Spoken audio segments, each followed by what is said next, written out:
Search me, O God, and know my heart. Try me and know my anxieties, and see if there's any wicked way in me, and lead me in the way everlasting. Psalm 139 is all about how completely God knows us.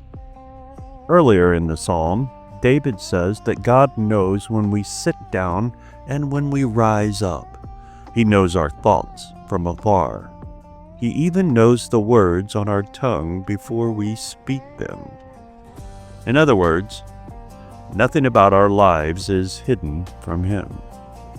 And that leads to this prayer at the end of the psalm. Instead of being uncomfortable with God's knowledge, David invites it. Search me, O God, and know my heart.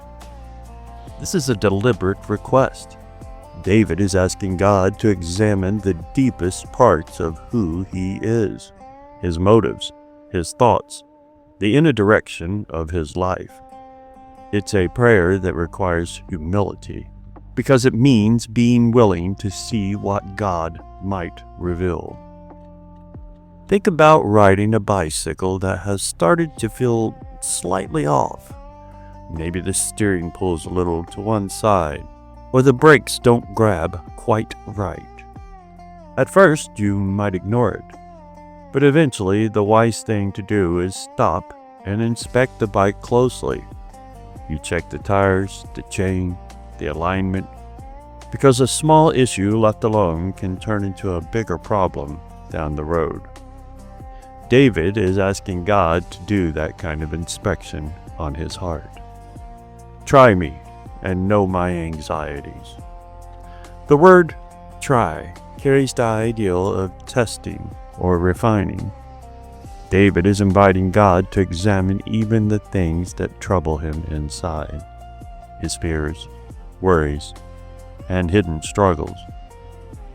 Then he says, see if there's any wicked way in me. That's a very honest request.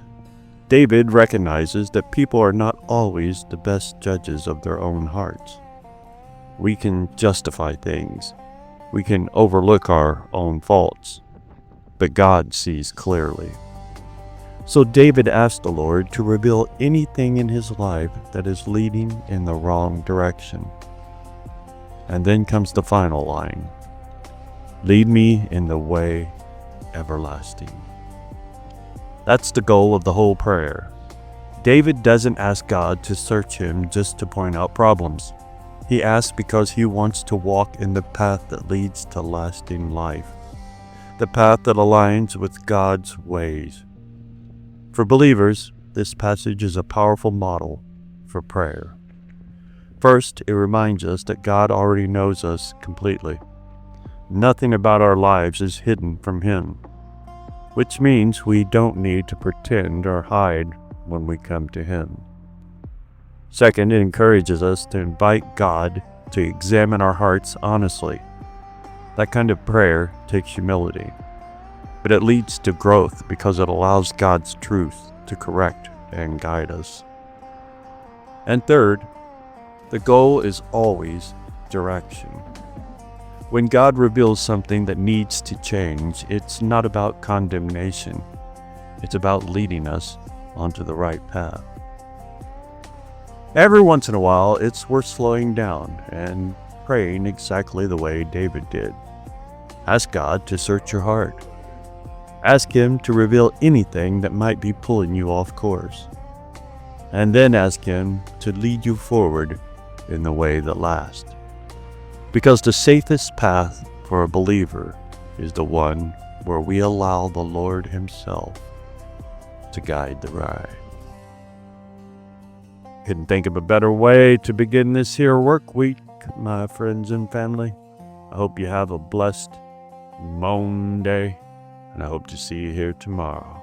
Until then, Abba willing, shalom, shalom.